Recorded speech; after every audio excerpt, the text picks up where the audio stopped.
Next question number 11। देखिए question number 11 क्या है, यह एक ट्रिकी क्वेश्चन है। ट्रिकी इन द सेंस कि इसमें कोई विशेष फार्मूला का इस्तेमाल नहीं करना है, कॉमन सेंस का इस्तेमाल करना है और फार्मूला को ध्यान में रखते हुए। देखिए कहता है कि if the sum of first n term on AP is 4n minus n square, यानी सॉल्यूशन में अगर हम चलते हैं तो क्या गिवन है, n equal to 4n minus n square, यह दिया हुआ है। और क्या दिया हुआ है क्वेश्चन में, what is the first term that is S1, यानी A1 जो है हमें ज्ञात करना है, जो S1 के फॉर्म में आएगा। What is the sum of first two term, यानी S2 इक्वल टू व्हाट, यह भी ज्ञात करना है। What is the second term, यानी A2 इक्वल टू व्हाट, यह भी ज्ञात करना है। Similarly find the third term, यानी A3 इक्वल टू व्हाट, यह भी ज्ञात करना है। 10th टर्म, यानी यह भी ज्ञात करना है A10 equal to what, and find the nth term, यह भी हमें ज्ञात करना है AN इक्वल टू व्हाट। अब आइए इसके लिए हम थोड़ा कंसेप्ट समझते हैं पहले इस क्वेश्चन में आगे चलने के लिए। सपोज एक कंसेप्ट देख लीजिए, या कोई कंसेप्ट, इसे कॉन्सेप्ट कहें या कॉमन सेंस कहें, कंसेप्ट से अच्छा होगा कि इसे आप कॉमन सेंस समझें। सपोज करिए एक सीरीज हम लेते हैं, सीरीज लेते हैं, एक एपी सीरीज कोई लेते हैं। सीरीज हमने ले लिया 2, 4, 6, 8, 10, यह हमने एक सीरीज ले लिया।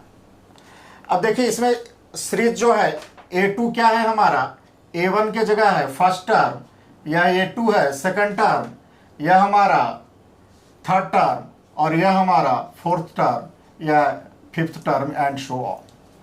अब देखिए इसमें क्या है, फर्स्ट टर्म के लिए अगर हम चले फॉर फर्स्ट टर्म, तो फर्स्ट टर्म का वैल्यू A1 इक्वल टू का है 2, और फर्स्ट टर्म का जोग करें, एडिशन करेंगे, एसन निकालें, यानी S1 का भी वैल्यू 2 ही होगा, क्योंकि इसमें और किसी टर्म का ऐड करने की जरूरत है ही नहीं। यानी फर्स्ट टर्म और फर्स्ट n टर्म दोनों का वैल्यू हमेशा क्या होगा, इक्वल होगा, जो कि कॉमन सेंस से निकल रहा है। यानी यहां से आप एक कंसेप्ट डेवलप कर सकते हैं कि कंसेप्ट यह डेवलप कर सकते हैं, फर्स्ट टर्म जो होता है और sum of first term, sum of first term, यह दोनों क्या होता है, इक्वल होता है। यह हम एक कंसेप्ट यहां से डेवलप कर सकते हैं, क्योंकि उसमें किसी और दूसरे टर्म को ऐड करना नहीं है, तो वही टर्म होगा। सिमिलरली अब हम चलते हैं दो टर्म के लिए, for two terms. Two terms के लिए अगर देखिए हम टू टर्म्स का सम निकालते हैं, तो टू टर्म्स का सम यानी S2 अगर यहां निकालें तो क्या होगा, 2 + 4 यानी 6 होगा। और फर्स्ट टर्म का सम निकालें, या 3 टर्म तक चलते हैं, या हम यहां फर्स्ट टर्म भी ले लेते हैं तो चलता है। फर्स्ट टर्म का सम निकालते हैं तो S1 इक्वल टू, यानी फर्स्ट टर्म यानी 2। तो आदि अब इस दोनों में से हम क्या करते हैं, A2 निकालते हैं, सेकंड टर्म निकालने की कोशिश करते हैं कि सेकंड टर्म का वैल्यू क्या है, A2 का। तो A2 का वैल्यू हम क्या निकाल रहे हैं कि S2 माइनस S1, यानी फर्स्ट टू टर्म के सम में से फर्स्ट टर्म का सम को यदि हम सब्ट्रैक्ट कर देते हैं तो देखिए यहां आता है S2 का वैल्यू कितना है, 6, माइनस S1 का वैल्यू कितना है, 2 इक्वल टू 4, और यहां भी देख रहे हैं कि 4 है। इसी तरह से आप और आगे देख सकते हैं, एक एग्जांपल और लिख सकते हैं हम, फॉर 3 टर्म्स। आइए 3 टर्म्स में देखते हैं, फर्स्ट 3 टर्म्स का सम निकालते हैं। तो फर्स्ट 3 टर्म का सम यानी S3 इक्वल टू हमारा क्या होगा, S3 यानी 2 + 4 + 6 यानी 6 4 10 2 12। और अब आइए हम फर्स्ट 2 टर्म का सम निकालते हैं। तो फर्स्ट 2 टर्म यानी S2 इक्वल टू क्या होगा, 2 + 4 इक्वल टू कितना हो गया, 4 और 2 6 आ गया। अब इसी तरह से हमें थर्ड टर्म ज्ञात करना हो, तो थर्ड टर्म ज्ञात करना हो तो A3 इक्वल टू हम निकाल सकते हैं S3 - S2, यानी जो टर्म निकालना है उस टर्म तक के सम में से जस्ट उसके पहले तक के टर्म के सम को माइनस कर देते हैं तो वह टर्म निकल जाता है। यानी S3 का वैल्यू हमारे पास कितना है, 12 - S2 का वैल्यू कितना है, 6 इक्वल टू 6, और यहां भी 6 देख रहे हैं।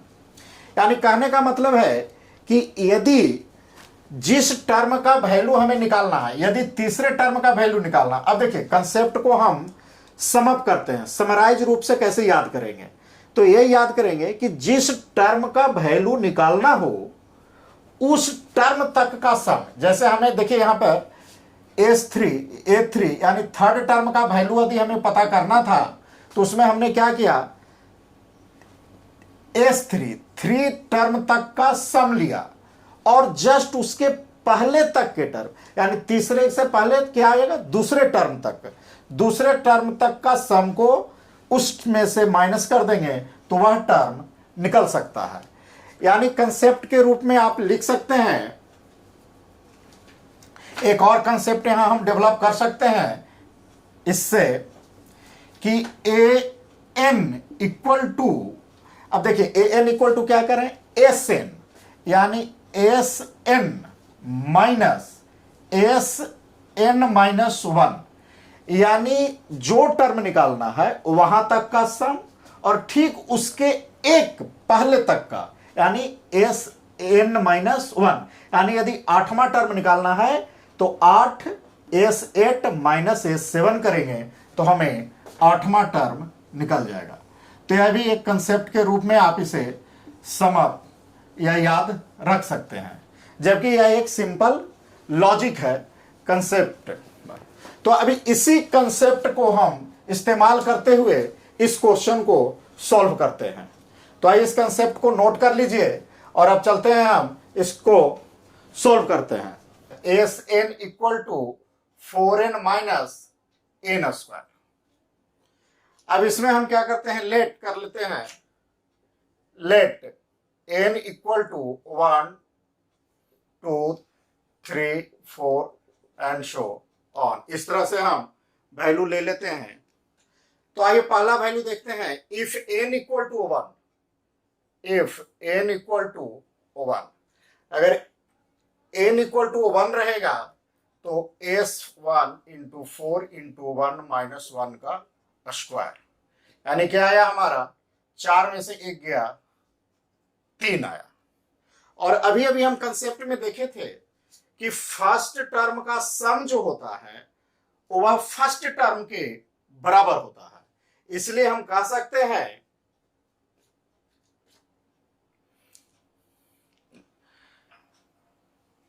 A1 equal to S1 equal to 3, और यह हमें फर्स्ट टर्म ज्ञात करना था।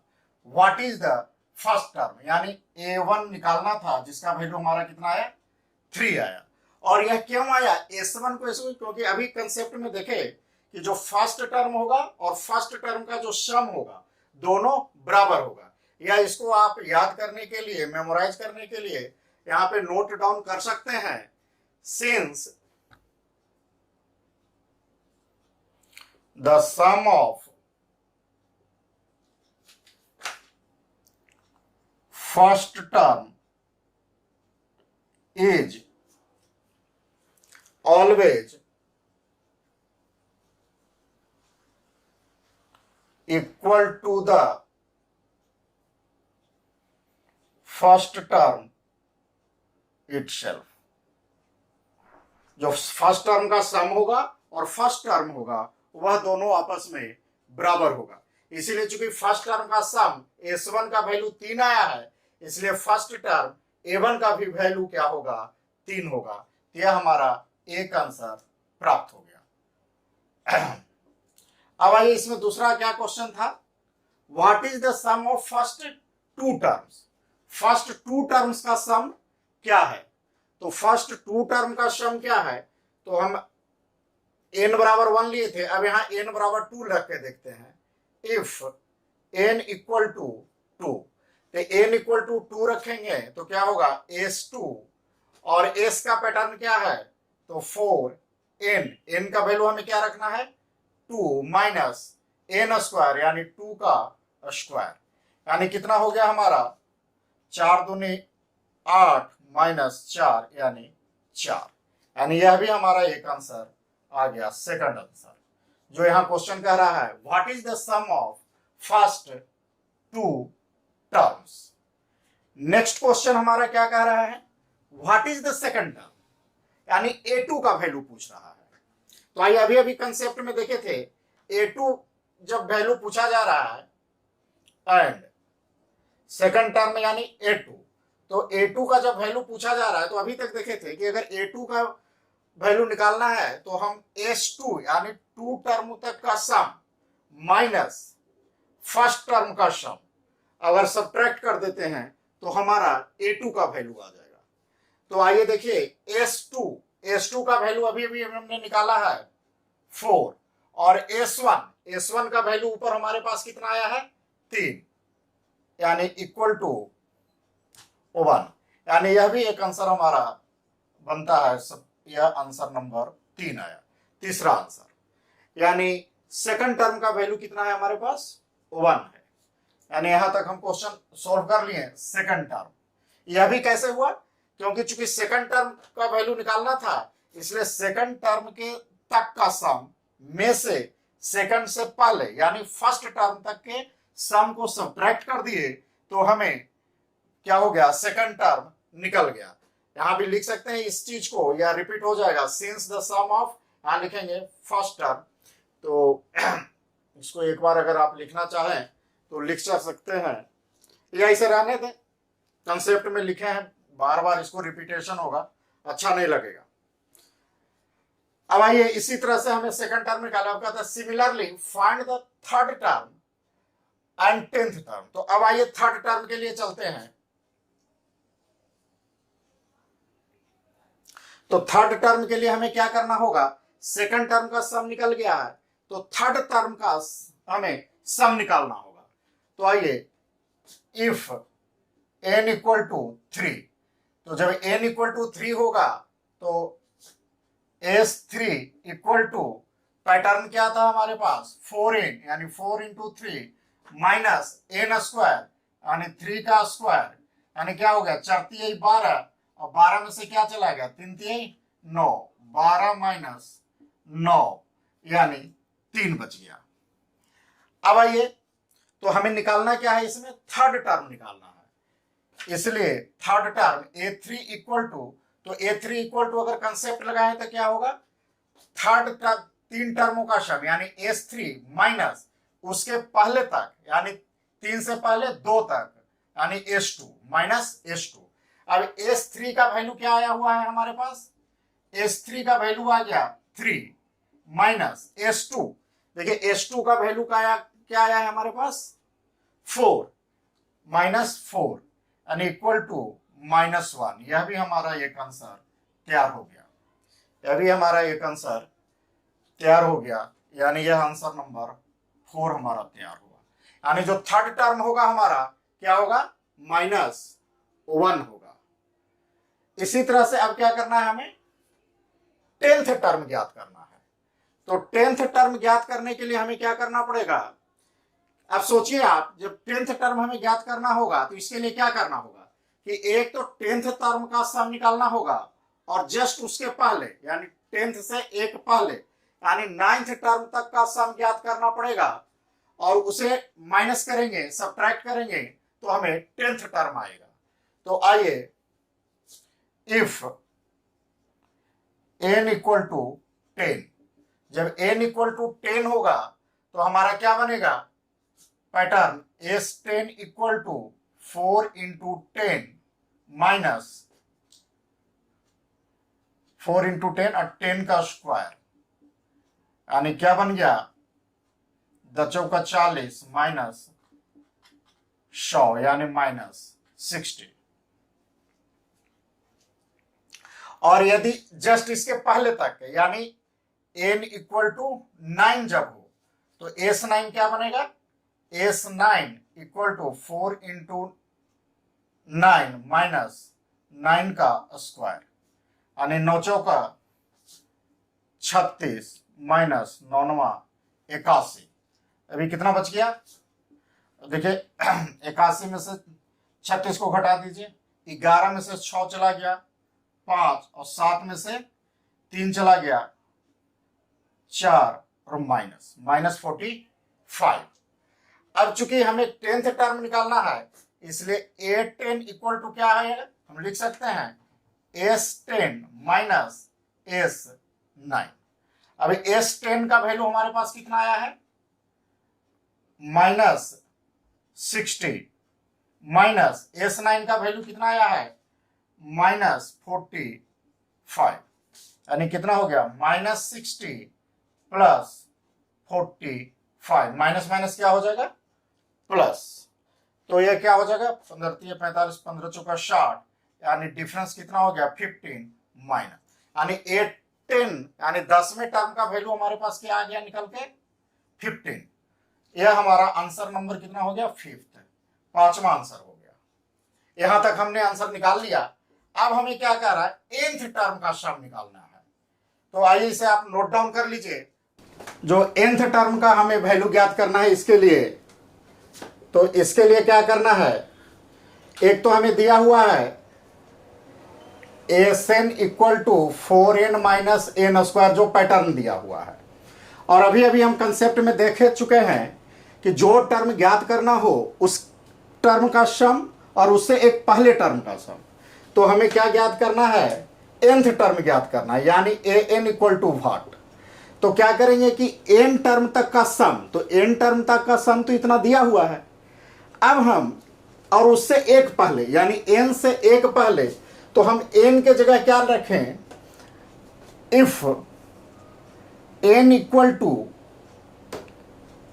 n minus 1। ये देखिए जो n बराबर 1 2 3 4 5 रख रहे थे उसी में n का वैल्यू हम क्या रख रहे हैं n माइनस 1, यानी n से एक कम। तब देखिए क्या बनता है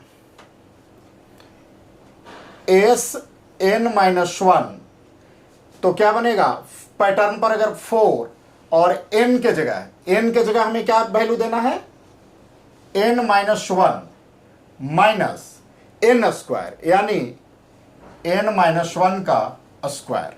तो क्या बनेगा 4n माइनस 4 माइनस इसे क्या हो गया a माइनस बी के द होल स्क्वायर, यानी n square minus 2n plus b square, यानी 1 का स्क्वायर 1। अब ये क्या हो गया 4n माइनस 4, अब ये क्या हो गया minus n square plus 2n minus 1। अब आइए देखिए 2n, ये 4n और 2n क्या बन गया हमारा 6n, और ये क्या हो गया माइनस 4 और माइनस 1 मिलके क्या बन गया माइनस 5, और यह हमारा क्या बन गया माइनस n स्क्वायर। ये हमारा किसका वैल्यू आया Sn माइनस 1। अब हमें वैल्यू किसका निकालना है an का, इसलिए an इक्वल टू हम क्या लिख सकते हैं Sn माइनस Sn माइनस 1। जैसे कि आप रिकॉल करिए हम क्या लिख रहे थे S8 का अगर निकालना हो रहा था तो S8 माइनस S7 लिख रहे थे, यानी जो यहां तक वैल्यू है उससे एक कम का सम ले रहे थे। उसी यहां सेम चीज देखिए an का निकालना है तो n से एक कम का सम ले रहे हैं। बस यही ध्यान रखना है, जो टर्म निकालना है उस टर्म तक का सम माइनस उस टर्म से एक कम टर्म तक का सम को माइनस करना है। तो अब आइए इस वैल्यू को सब्स्टिट्यूट कर देते हैं Sn, जो कि क्वेश्चन में पैटर्न में दिया हुआ है 4n minus n square minus n minus 1, Sn का वैल्यू कितना आया है, इतना आया है, तो 6n minus 5 minus n square. अब आइए क्या हो गया, 4n माइनस एन स्क्वायर, अभी माइनस 6n माइनस माइनस क्या हो जाएगा प्लस 5 और minus minus plus n square. अब देखिए माइनस एन स्क्वायर और प्लस एन स्क्वायर कैंसिल हो गया, अभी क्या बच गया, देखिए 4n और माइनस 6n यानी माइनस 2n हो गया, माइनस 2n और क्या बच गया प्लस 5, या इसको आप ऐसे लिख लें 5 माइनस 2n, यह हमारा an का वैल्यू आ गया। तो इसके पहले हमने जो आंसर निकाला था कितना, 5 आंसर निकाल लिया था, तो ये हमारा लास्ट वन आंसर आ गया। उसके बाद फिर बोर्ड साफ करके n टर्म का सम निकालते हैं। तो इस तरह से देख रहे हैं इस क्वेश्चन में यही एक कंसेप्ट है, उसे हम एक बार फिर से रिकैप करते हैं आपके लिए। क्वेश्चन में कंसेप्ट यह है कि सपोज ये एपी सीरीज है 2, 4, 6, 8, 10, तो जो भी टर्म, अगर यह पहला टर्म है A1, A2, A3, A4 और A5, तो जो भी टर्म निकालना है, यानी सपोज करिए कि हमें A5 टर्म निकालना है, पांचवा टर्म निकालना है, तो क्या करना है कि पांचवें टर्म तक का सम यानी S5 में से उससे एक पहले यानी 5 से एक पहले 4 चौथे टर्म तक के सम को माइनस कर देंगे तो वह टर्म हमारा ज्ञात हो जाएगा। और दूसरा कंसेप्ट इसमें क्या था कि पहला टर्म और पहले टर्म का सम आपस में क्या होता है, बराबर होता है।